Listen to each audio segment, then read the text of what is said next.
and time for the top bulletin in town. Ahead. Tonight, the cabinet is not bowing to Somalia's pressure. There is an understanding throughout the African continent that we would retain the colonial boundaries as were, and there was a rationale for that. Also tonight, CS Najib Balala fights off 100 million shilling scandal allegations as he shifts blame. We had an agreement signed, not by Balala, by the accounting officer in the Ministry of Tourism. Plus, more bullets, more bloodshed and more fatalities in Baringo. Why you go to kill people who are asleep and unarmed, that is something else that we need to follow up.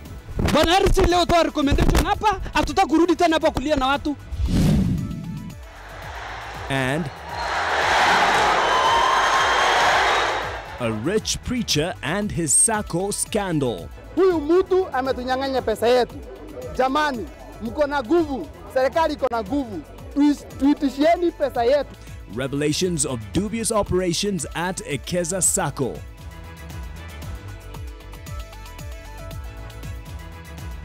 NTV Tonight with Mark Masai and Smriti Vidyarthi. It's 9 o'clock. Thanks for joining us tonight. Our sign language interpreter is Flora Atieno. Now, the government has today said that it will stand by its demands in the boundary dispute with Somalia. Foreign Affairs Cabinet Secretary Monica Juma says the government also wants an apology and a detailed response from Somalia's government on the concerns raised by the ministry last week.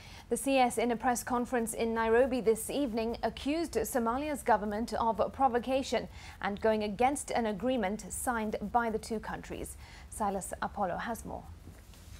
Foreign Affairs Cabinet Secretary Monica Juma, who was for the first time today addressing the border dispute between Kenya and Somalia, said the government will not sit ground on its demands.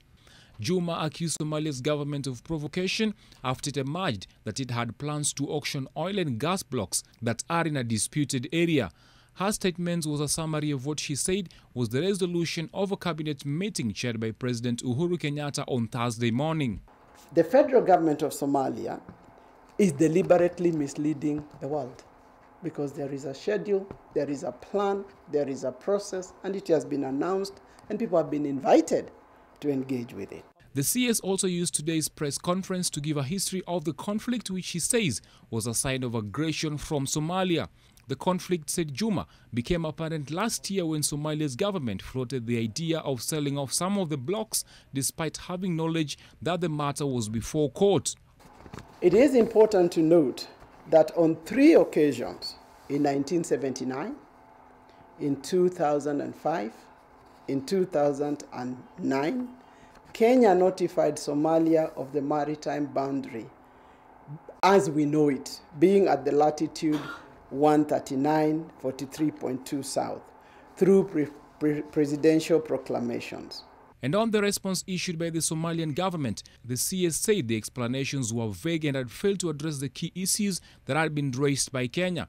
She says the cabinet today resolved that the government will not go back on its demand for a detailed response from the Somalia's government. We have reached out to Somali in various ways to express our concern at this desire. Nonetheless, on the 7th of February, during the Somalia Oil and Gas Conference in London, Somali's Ministry of Petroleum and Mineral Resources revealed her plan to offer for auction oil blocks, some of which lie within Kenya's territory. The conflict between the two countries came to a head last week after Foreign Affairs Principal Secretary Macharia Kamau announced that the government had summoned the Kenyan ambassador to Somalia. His Somalia counterpart was also asked to return back to his country. But Somalia's government, in a statement issued shortly after the spat, denied plans to auction the block, saying it will await the decision of the Hague-based International Court of Justice. It added that it will also abide by the decision of the court, which is set to rule on the dispute later this year. And today, Juma also sought to reassure Kenyans that the row will not jeopardize stability and business in the region. Silas Apollo, NTV. From that boundaries dispute, let's get into the territory of fighting graft. And Tourism Cabinet Secretary Najib Balala denied involvement in the controversial award of a 100 million shilling tender to facilitate a tourism conference in 2017. Balala, who recorded a statement at the Ethics and Anti-Corruption Commission headquarters on Wednesday, was questioned on the same yet again by the National Assembly Committee on Sports, Tourism and Culture. NTV's Seth Olale with the details. The National Assembly Committee on Sports, Tourism and Culture Chairman and Machakos Town MP Victor Munyaka sought to establish why the Tourism Ministry allegedly single-sourced services from the American Society of Travel Agents, ASTA, to offer services during the Expo conference held in February, Nairobi 2017 at a cost of 100 million shillings. Because ASTA is an association of travel agents who sell other countries. Today, those agents are the ones who sold Kenya much more after experiencing. That's why the American source market has jumped from 90,000 to 225,000 people coming from America. Balala says his principal secretary was the person to be questioned as the ministry's accounting officer. And we had an agreement signed, not by Balala, by the accounting officer in the Ministry of Tourism, which has the conditions. And our overall responsibility is to make sure the event takes place, which it took place, Mr. Chair. It was very successful. The Tourism CS revealed that investigations into the alleged fraud had been ongoing for the last 6 months. But why is it publicized as if it's a crime? I'm being judged as I've made a mistake. I can tell you very clear. If it's corruption, it's not Balala. And if it's breaking the law, it's not Balala. I am a well-seasoned politician and experienced civil servant. Balala further denied claims that his house had been raided by detectives from the Ethics and Anti-Corruption Commission. The CS for Tourism, Najib Balala, who maintains that his hands are clean, says he is willing to cooperate further with the ongoing investigations. Seth Olale, NTV at the Parliament buildings. Now, Samburu County Governor Moses Lenol Kulal says that he's ready to face the outcome of the ongoing Ethics and Anti-Corruption Commission investigation into graft allegations in his county. The governor says the probe, however, should not be tied to politics. His remarks come as fresh revelations show that those under investigation include a former primary school teacher and a nurse whose fast acquisition of wealth has left tongues wagging in the county. In Samburu County, the news of the grand theft of public funds is slowly sinking in and the residents are not happy. Mimi nimekubali sana venye gavana amechikwa kwa sababu gavana leo alikuwa ametukulia kara hapa. Alikuwa na dozi yetu ya county. Akafanya sisi tusipatiwe madoa hapa. Hata job hatuna. But the man on the spot is insistent that the probe is tinged with political witch hands. Investigation should be honest, should be devoid of political witch hunt. The governor, whose residences and offices were raided yesterday, says he will cooperate fully with the investigators. Besides accountability issues, we also have more obligation of the people who elected us. And I think it will be evil also to oversee misappropriation and to oversee embezzlement of public funds. The money lost over a period of 4 years is believed to have been laundered through real estate development in and out of the county. In Maralal, a petrol station Oryx service listed as the vehicle through which the county governor Moses Kasaine looted the county still stands operational. Not too far from here, another office, this one home to Napore Limited, a company through which an agricultural officer with the county, Lea Lepario, is said to have been paid 25.5 million shillings from the county. The web of deceit and theft of public funds from Samburu County is said to have involved close family members of the current governor who were awarded hefty tenders, including the supply of food to ECD centers in the county. A sizable portion of the tenders, however, were channeled to Samburu Imani Enterprises and Simon companies linked to a former primary school teacher whose newly acquired wealth is now a target of investigation by the EACC. The man is said to have, in a span of just 4 years, acquired 2 high-end vehicles as well as a number of houses in Nairobi's Langata area. He said to have been awarded tenders, paid for the contracts and delivered nothing. They're not the only ones with companies that want tenders to work with the county. The PA to the governor, Simeon Etienne, got 13 million shillings from the county paid to him through Bonobo General Supplies and the Fast Bookshop and Stationery Outfits. Bosco Kialai, a revenue officer, received 42 million shillings through Trevor Investment Company, while Grace Nkuku was paid some 346 million shillings through a company associated with her. The EACC is said to be eyeing a couple of real estate properties that the money stolen from the county is said to have been invested in. Their gaze is likely to include properties in Karen, Langata, Imara, Daima and Westlands, all said to have been purchased by county officers and contractors who are now in the crosshairs of the EACC. Brenda Wanga, NTV. Security concerns. Now police have sent in reinforcements to Kapindasum village and the larger Arabal Mokutani area of Baringo South to hasten the search for a group of bandits who were suspected to be behind the murder of 5 people in the wee hours of Thursday morning. The area police commander William Ndiwa told reporters that the armed group descended on the sleepy village just after 2:30 a.m, killing 3 students who were asleep and 2 Kenya police reservists who battled them until the early hours of the morning. Area leaders are now calling for calm and urging residents not to engage in retaliatory attacks. Barely 24 hours after bandits raided Kapindasum village, reports of a gun battle between police officers and another group of bandits has been reported in Embosos and Kasiela villages in Baringo County as the hunt for the men who killed 5 people in Arabal continued well into the night. Residents say that an unknown number of livestock has been taken from the area, with information on human casualties and fatalities still unknown. Wacha tufanye sugarcoating. Tumeambia vifaru yote imekufa hapa. Nini naua kifaru? Bwana Harris leo toa recommendation hapa, hatutaki kurudi tena hapa kulia na watu. Earlier in the day, residents of Kapindasum village in Arabal picked up the 5 bodies of young men, some of who they say died in their sleep and able to run to safety when they met their death. Also pursuing some other reasons why. If somebody wanted to steal, they would have just taken the animals. But why you go to kill people who are asleep and unarmed, that is something else that we need to follow up.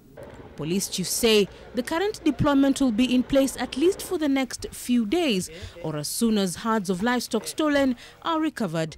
Those who lost their loved ones say that some of those who died were as young as 10 years old and were home for the half-term break. Watoto wanye hajui chochote walikuja tu kuangalia ng'ombe au angerudi Jumamosi alafu Monday aende mashule. Some of the injured villagers received medical treatment, with those seriously injured transported to Kabarnet for specialized treatment. Police and Red Cross vehicles followed each other, with the former taking the bodies to the morgue. A firearm believed to have belonged to a police reservist was taken. Other leaders have urged for calm to prevail, asking residents not to engage in retaliatory attacks, even as they ask the national government to silence the guns in the area for good. Tangu 2005, hii ni mwaka wa 14. Na ni mwaka moja tu tumekaa na amani. Miaka 13. Tukiwa tunalia. Na najua hata katika Biblia kuna mwanzo na kuna mwisho. While the hope is that relative peace will return to this volatile region, police officers will be keeping watch, especially in the skies, to ensure that bandits stay away. Leila Mohammed, NTV. To another disturbing story, a man suspected of involvement in Wednesday's murder of a 73-year-old woman and the rape of her 3 granddaughters in Liten in Kericho County has succumbed to his injuries after an angry mob set upon him.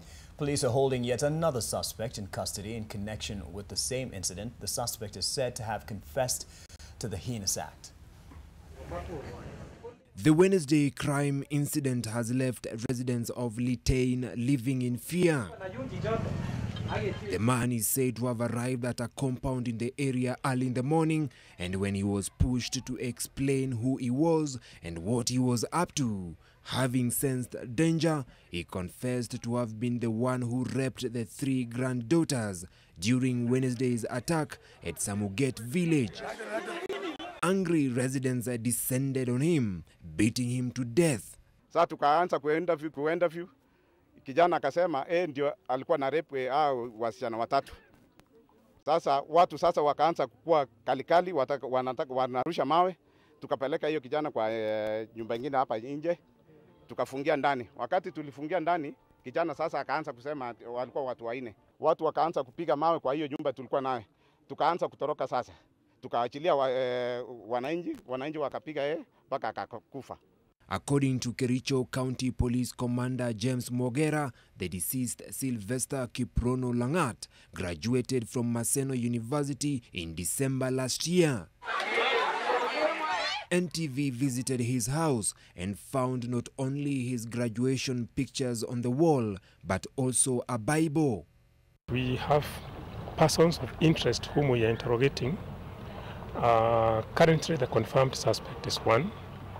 The others, we are still talking to them. The suspect, together with the deceased, are said to be members of the 4-man gang behind Wednesday crime incident.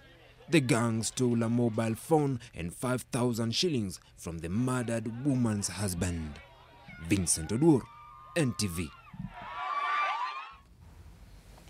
Sadly, that's not the last of the bad stories we have tonight. An 11-year-old boy in Marsabit County is recovering from third-degree burns on both hands after a man intentionally poured hot water on him after he accused the boy of stealing. The boy, who was herding his family's livestock and felt hungry and decided to go to his neighbor's house and prepare a small meal, then the neighbor, who has been identified as Lintion Damal, found him eating and demanded to know why he had stolen his food. As punishment, he tied the boy's hands and neck on a tree and dipped his hands in the boiling water. Now, the parents, who assumed he was lost, found him the next day, still hanging on the tree. Damal was taken into police custody but was later released under unclear circumstances.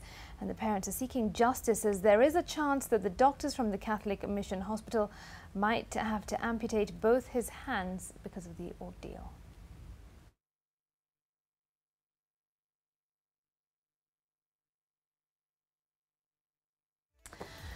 It has been a heavy part 1. We certainly wish that young boy a quick recovery. It's time for a break. It's 1:15. We'll be back shortly. Stay with us.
Welcome back. Now, nurses from 2 counties have called off their strike and agreed to report back to duty immediately. Kisumu and Homa Bay counties have joined 10 others that have resumed duty. Kisumu County Health Executive Roslyn Obara says that they have reached an agreement with the health workers to release salaries for all nurses for the month of February. She also confirmed that no nurse will be victimized for participating in the strike. In Homa Bay, the nurses agreed to return to work, also after having several of their issues addressed by the government, including plans for the implementation of the Return to Work Agreement of November 2017. Governor Cyprian Awiti has agreed to fulfill all demands by the nurses in order to improve health services in the county. Feel sorry for all our people who could not access quality care because of the nurses who are on strike. However, I want to thank the nurses for this consultation. It is important that we have reached this stage, that we have agreed that the nurses are going to go back. The medical fraternity is not the only sector asking for more money or support, and rightfully so. The Teachers Service Commission Chief Executive Officer Nancy Macharia says the 100% transition of 2018 KCPE graduates to secondary schools is bound to fail if the government does not provide funding for employment of teachers. Now, 12,626 teachers are needed to actualize the 100% transition this year, but the Commission is yet to receive funding. The status report on the distribution of teachers in the country puts the number of teachers currently employed for both primary and post-primary schools at 317,010, while the shortage of teachers is at 87,393. Currently, the TSC is in the process of recruiting 5,000 teachers. Infrastructure in schools has also proved to be a major challenge in attaining the 100% transition target. That one now we have completed with the 5,000 teachers we are recruiting. However, the children who have joined Form 1, we do not have funds. And then this is already February. We should actually have this money so that we recruit, because these children are in school and the enrollments are very high. Our teachers are overworked and overstretched. We need that money, because then we should be working for the 12,626 for. A group of senators have faulted Chief Justice David Maraga for participating in a political gathering during President Uhuru Kenyatta's Wednesday tour of Kisii County. Led by the minority leader James Orengo, the senators described the CJ's presence at the forum as bad manners, shameful and embarrassing, and likely to bring disorder in the judiciary. Well, the senators now plan to pay the Chief Justice a courtesy call to redirect him. And as Ken Majungu reports, they also feel the judiciary has been beaten into submission. This was a forum that also turned into a political rally attended by President Kenyatta, his deputy William Ruto, ODM leader Raila Odinga, and other senior government officials. Speaking in the Senate this afternoon, the legislators called the Chief Justice out over his presence at the rally. It is bad manners for the judiciary. Yes. Yeah, it's very bad manners. Yes. And the Chief Justice must be told. We feel embarrassed to see. And when I heard the Chief Justice saying he's happy that the executive has come to bring development to his homeland, he's not the Chief Justice of Kisii. He's the Chief Justice of the Republic of Kenya. The Chief Justice was at a forum as a local leader whose backyard was hosting the head of state. This, the senators say, is the problem. If you go to England, the ordinary man doesn't know who their Chief Justice is. Yes, they don't. If you go to the US, Mr. Speaker, the ordinary man on the street doesn't know who the Chief Justice of the US is physically. You meet the Chief Justice in his judgments or in court. But on this day, the CJ was not only present, but he was also provided with a forum to speak. Because he's bringing dishonor to the courts. And that should never happen in a democratic constitutional country which has three arms of government which are co-equal. Later, he was captured on camera standing in a crowd as politicians addressed those who had gathered to receive them. Not standing on a roadside gathering and looking bamboozled. And I said it's a Photoshop. It's a Photoshop because I could not believe. Maraga routinely attends national public ceremonies alongside all other government officials but never dresses the gatherings. Maraga's appearance at the Kisii event was rare form for an official of his stature. The judiciary is yet to issue a statement on this, but the legislators say they will pay the CJ a visit to caution him. Ken Mijungu, NTV. Time to move away from politics, corruption and death and shift bamboozled photoshops. and shift focus to the business news. Julian Zamboko, I certainly hope that you have some good news for us in that broadcast. Do stay tuned. He'll be up in a moment.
just in time for your daily look at the world of business. And the government has ordered the seizure of assets belonging to David Ngare, the owner and chairman of Ekeza Sacco. This is in a bid to recover the over 1 billion shillings he illegally withdrew from the Sacco to finance personal projects. An inquiry report by the State Department of the Cooperatives released today revealed that Ngare operated the Sacco in contravention of the law and ordered the over 50,000 Sacco members to clear any pending loans within 30 days. Moving on elsewhere, the Public Investments Committee has recommended the suspension of all dealings between Kenya Airways and the Kenya Airports Authority on the proposed takeover of the Jomo Kenyatta International Airport until questions raised around the controversial deal are addressed. The committee wants the payments transaction advisors suspended and the Auditor General to go through the entire contract and provide an extensive report on the nature of the proposed takeover before the deal can be concluded. In their second appearance before the Public Investments Committee, Kenya Airports Authority KAA officials led by Managing Director John Anderson were at pains to address various concerns raised by the committee, including just who between the ministry and Kenya Airways initiated the proposal, the direct award of 150 million shillings transaction advisory tender, and the capacity of the struggling airline to take over the operations of Kenya's main airport. The perception of the urgency came through the ministry, came through meetings with the ministry. Are there any documents? Who in particular in the ministry? We are talking about Koimet, PS Koimet. PS Koimet is the one who sat with you in the ministry and told you that they need this to be finalized within months. As quickly as possible, as soon as possible, yes. The committee also questioned the possibility of a conflict of interest as Isaac Awondo, the KAA chairman, is also the Group Chief Executive Officer of Commercial Bank of Africa, which will soon be merged with NIC Bank. Both banks owe KQ more than 5 billion shillings.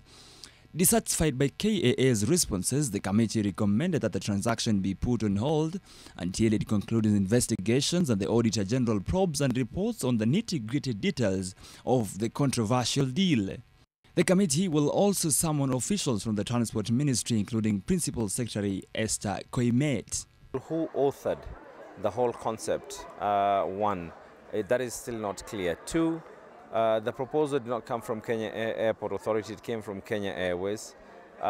Three, the way that they picked up the transaction advisor. Every single board minute paper that is there, there have been indications, and even the PIP and letters from Kenya Airways as well, there have been indications that they were really trying to rush it. And we don't understand why the rush. If approved by Parliament, today's proposal by the Parliamentary Investments Committee will deal a major blow to the implementation of the proposed merger, which was expected to be concluded by mid this year. Victor Kiprop, NTV Business, Parliament Buildings. And switching gears to the capital markets, and investors will be unable to trade in the shares of oil marketer Kenon Kobil for the next 11 days following suspension by the Capital Markets Authority, CMA. According to a statement from the Nairobi Securities Exchange, the suspension paves way for reconciliation by Ruby Energy following conclusion of the 36 billion shilling share sale offer on February 18, 2019. This happens even as Kenon Kobil CEO David Ohana and CMA have entered consent table before the Milimani Law Court, which may see Ohana excused from further proceedings regarding investigations on insider trading. The filing in court, however, says that information obtained by CMA from the gadgets surrendered by Ohana might still be used against him in the ongoing investigations. The Kenon Kobil share closed Wednesday's trade at 22 shillings, posting a 16% gain since the year started.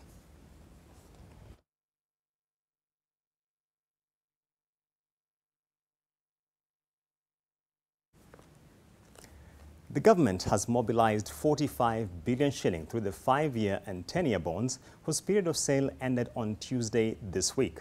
This puts the amount borrowed from the domestic market since the start of 2019 at 107 billion shillings, even as data from the National Treasury show that revenue targets for the period July to December 2018 were missed by 61 billion shillings.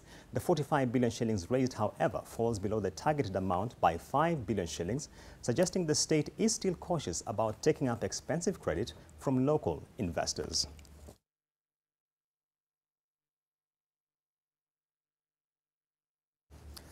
Let's look at the dairy sector now. Over the last 1 year, the volume of milk absorbed by the formal sector registered a 7% growth, the second best performance in the industry for the last 18 years.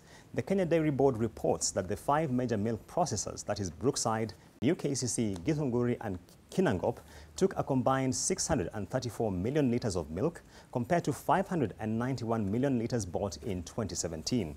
KDB says the increased uptake was primarily due to increased engagement with farmers to get their milk processed. Until last year, processors were offering the highest price per litre of milk to have been recorded in the dairy sector at 40 shillings per litre. Last month, however, the price was cut by 3 shillings, with the dairy sector citing glut in the market.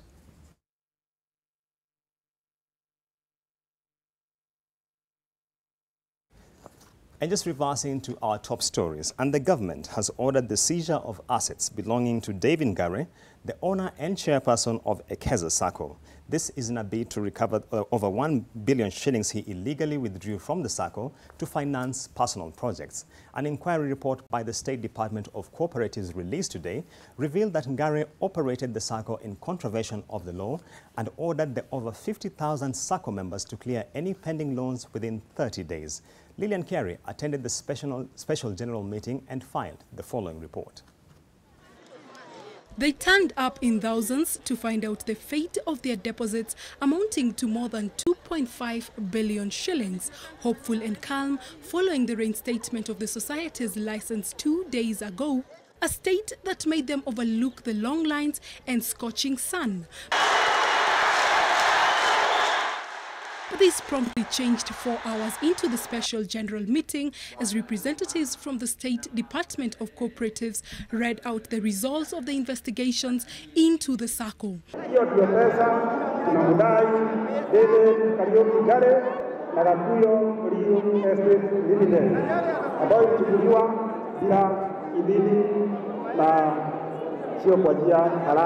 Ironically, David Ngare had started the general meeting with a word of prayer and emphasizing on his title as a bishop. But the findings of the report painted the picture of a man opposite from a man of the cloth. The report revealed that Ngare liaised with his wife to siphon from the society to buy vast amounts of property, amongst them a palatial home in Kiambu. Revelations that iked the members more. Ile assets mnaambiwa saa hii ati zinatakiwa ziuzwe ndio mrudishiwe pesa yenu. Zile zilinunuliwa na pesa ya nani? Yenu. Ika sana na hizo pesa zetu. Gakuyo arudishe pesa ya wananchi. Yeye ni mwizi, anafaa kuwe gerezani. Na tena tulikuwa tumeambiwa tukuja mapema, tuandikishwe. What? Nini tena unaandikishwa? What? For what purpose? Na wako na vitabu. Kompyuta wamepeleka huko Tanzania. Ekeza, founded in 2014, grew from 15,000 members in 2015 to 78,000 members at its peak in 2017, when the self-proclaimed Bishop of the Calvary Chosen Center in Thika plunged into politics and crisscrossed central Kenya to recruit members to Ekeza. These saw deposits rise from 316 million shillings to 2.5 billion shillings. A day that the over 50,000 members of Ekeza Sacco thought they would end up with a resolution turned out to be a disappointment. This is because, just as the meeting was winding up, Ekeza Sacco chairman David Ngare slithered away from the meeting into a waiting car and sped off. At the end of the day, their resolution still unclear. Lillian Kiarie, NTV. The never-ending intrigues of Ekeza Sacco. Let's hope this is a wake-up call to due diligence for depositors. And I leave you with the financials report.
Welcome back. I wish I could say I had good news, but here's some sad story from around Nairobi, where there was a standoff at the Nema hospital in Sukari actually earlier today after a family blocked the police from transferring the body of their deceased kin to a funeral home. The family members wanted the body to be transferred to a funeral home of their choice, claiming there was a plot to cover up for the murder of their kin, Beryl Adhiambo Oma, who was allegedly murdered early today by her husband. The police, however, have blamed the neighbors for not intervening to rescue the woman, who they claim screamed for over 4 hours as she was assaulted by the husband. At the Nema hospital in Sukari, the family of the now deceased Beryl Adhiambo Oma could not allow the police to move the deceased. According to the family, there is a plot to cover up the death of their kin. Though the police have already arrested the husband to the deceased, whom they refer to as Laiko Osuri, relatives are suspicious that the body of their kin could be transferred to a funeral home where the autopsy could be tampered with. My daughter sent me, please call me, because I was asleep. Kumbe alikuwa natuma sikusikia, ya kwanza, ya pili, ya tatu nikasikia. Then I had to call back. Hakuna mtu alishika. Then dakika kidogo bwana yake akanipigia. Ati umelala. Nikamwambia saa hizi si ni usiku. Watu wanalala. Ati unajua tumekosana hapa kidogo na Beryl. Nikamwambia ai, usiku hii mnakosana na nini? Na unanipigia saa hizi. Neighbors say Beryl and her husband Osuri were engaged in a family disagreement with the husband the entire night. There's a lady who was crying in that house. So loud, so painful, that she's being beaten. Unanipiga, unanipiga. So we came up, we could not do anything. So we just stood there. Then I asked some guy who was passing around, asked him, what is happening? Then he told me this is a wife and husband fighting. Wife and husband fighting. So I thought, nikasema, yo, that's a normal thing. Even when people came, the lady said they were going to talk. And everybody decided to go back to their houses. But after all, after some time, just went silent. The father to the deceased says he received a call from the suspect's parents, his in-laws, today morning, telling him that his daughter had been taken for treatment to Nema Hospital, approximately 200 meters from where the deceased resided. That, however, contradicted the doctor's report, which indicated that Beryl was dead on arrival at the hospital. Preliminary findings showed that the body did not have any visible signs of injury, though the suspect admitted to the police that he regretted assaulting his wife, saying he did not know it would cost her her life. We were trying to ask him what tools did he use during the fight, and he's saying a whip, a belt, mushipi. You see that? Then you fail to understand a belt resulted in the death of another person. The police, however, feel the deceased would have been saved by the residents, who ignored her screams and distress calls that lasted from 2 a.m. to 5 a.m. today morning. As for the neighbors, please, in future, let us communicate with the police. The couple had been married for barely 2 years. The suspect will be taken to court on Friday. Daniel Mule, NTV. To more death, police in Kaptama in Mount Elgin constituency in Bungoma County are holding a woman suspected of killing her husband after discovering that he was having an affair with his daughter. In Kakamega, police are equally holding a 33-year-old man for killing his 77-year-old father. Zacchaeus Mwasame with those details. Masindet Village, Mount Elgon constituency is in mourning. One of their own, Gabriel Osita, was found lying lifeless in a nearby sugar plantation after he was brutally murdered by people said to be well known to him. Neighbors claim his wife planned the murder after she realized that Gabriel was having an affair with his daughter. Na mpaka sasa mke wake saizi hata ako ndani, lakini kuna watoto ambao walishuhudia kifo cha baba yao. Kwamba kuna watu walikuja wakagonga saa 7 ya usiku mlango, wakamuita na akatoka. Na alipotoka vile walikuwa nasikia sauti ya mama akisema kwamba muue yeye. Kwa na maki baada ya kupata ufununu ya kwamba Kuna washukiwa ambao walikuwa wametenda hiyo kitendo. Walijaribu kutafuta wale washukiwa kidogo. Wananchi wakanasa wawili.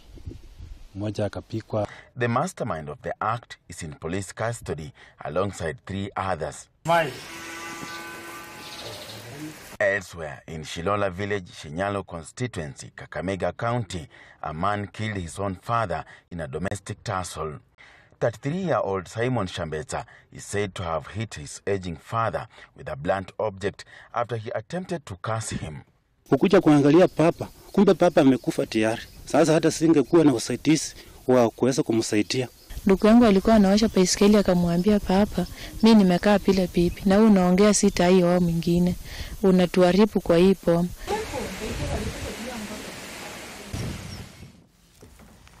After such stories, this is where many Kenyans say dunia simama nishuke.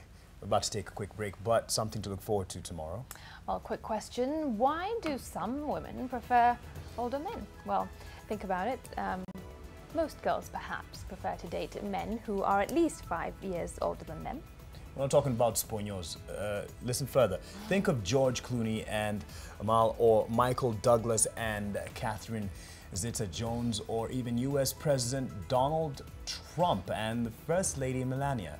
Well, social psychologists have studied this phenomenon for ages with varying conclusions. But we think we might have the answers, or at least those we spoke to for the Daily Nation, straight from the horse's mouth. In the Daily Nation tomorrow, 4 young women explore dating in the age of WhatsApp, what women really want in their men, and why statistically women are more likely to marry men who resemble their fathers.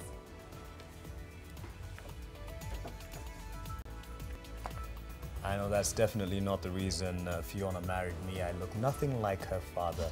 He's tall, dark, and not quite dark, and handsome, and has hair on his head. I am far from it. I'd say that, no, that's not true, Mark. I'm sure a lot of ladies out there would say, oh, Mark Masai, tall, dark, and handsome. We need a break, we need a break. But yeah, the bold thing, I do agree.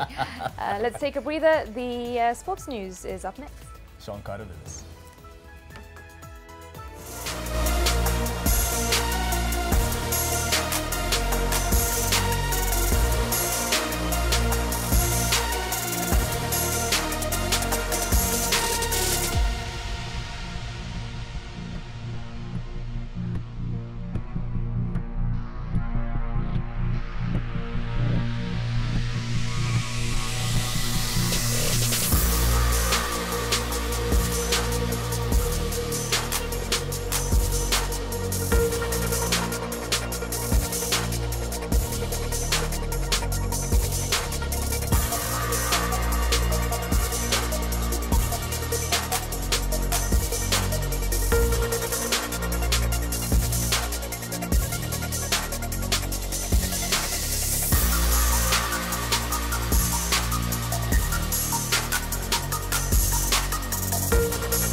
Sean Carter-Villis with the latest sports news. Now, boasting of world cross-country champion Jeffrey Kamworo and women's defending champion Stacey Ndiwa in their ranks, the National Police Service cross-country team has vowed to defend their title, and that's during the National Cross-Country Championships, which is set to be held at the Eldoret Sports Club on Saturday.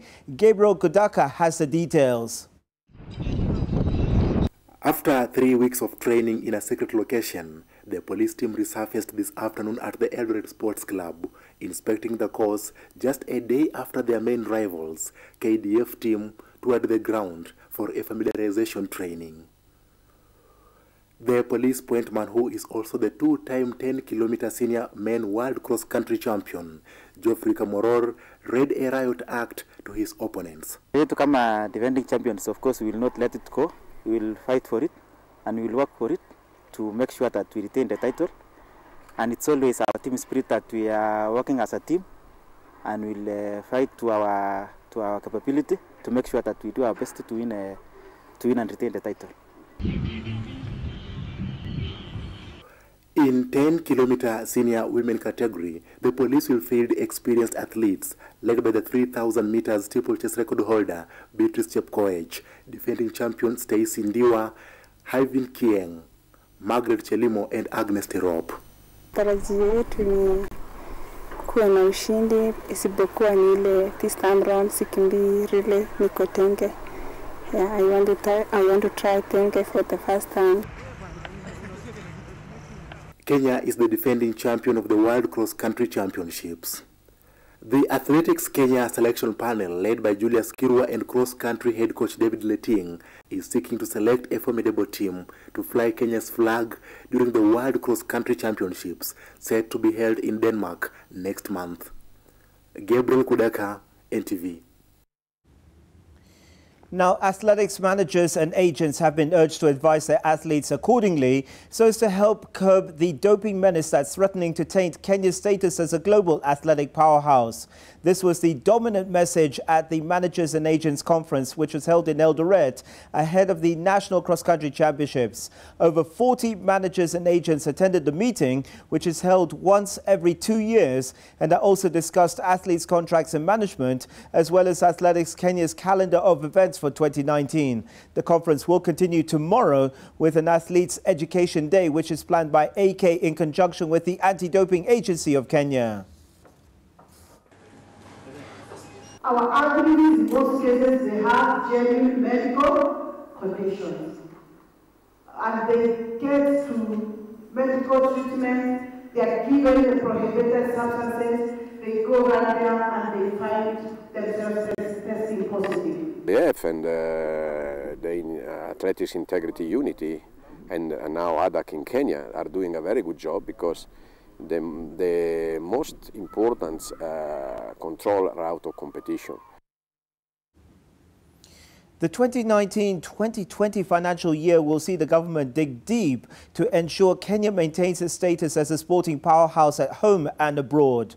With Harambee Stars playing the AFCON, the Safari Rally being a candidate event for the World Rally Championship, the Kenya Open joining the European Tour, and preparations for the IAAF World Under-20 gathering pace, finances will be the key.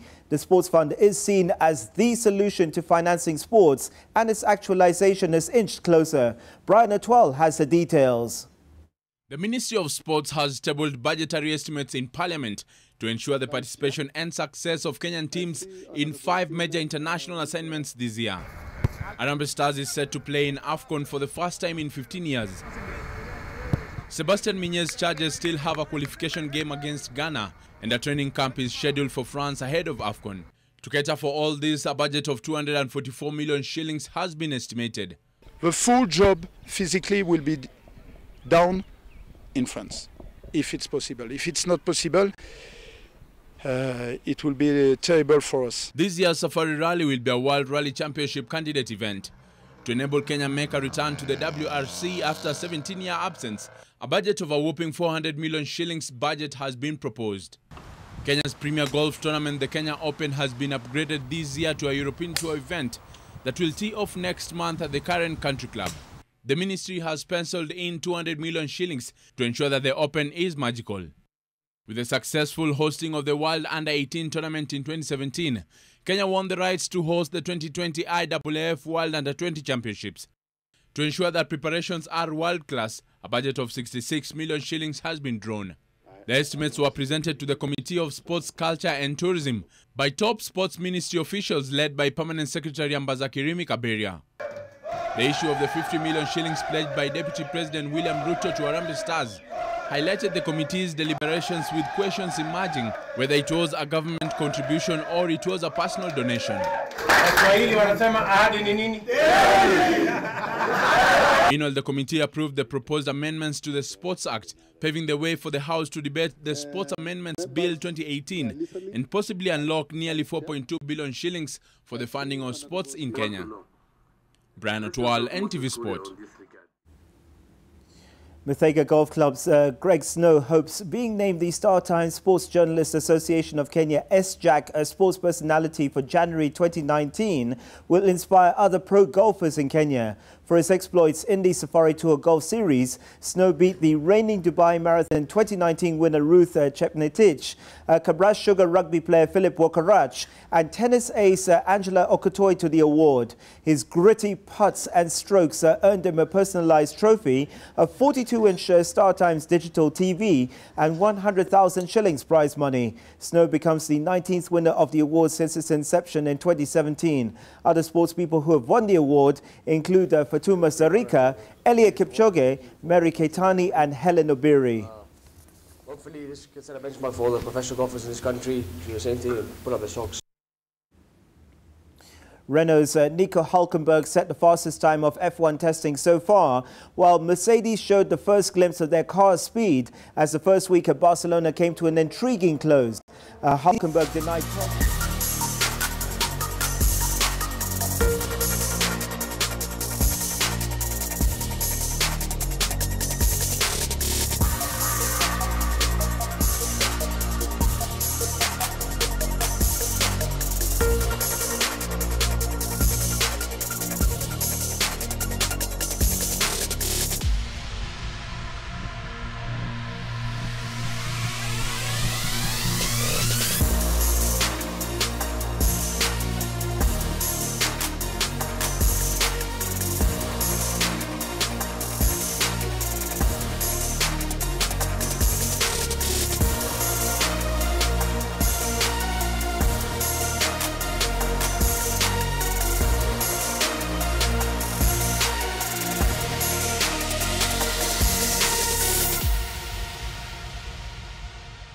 It's 2 feet, actually. It's 2-0, and that's a good point to end NTV tonight. I'm a happy man. Thank you for watching, Mark Masai.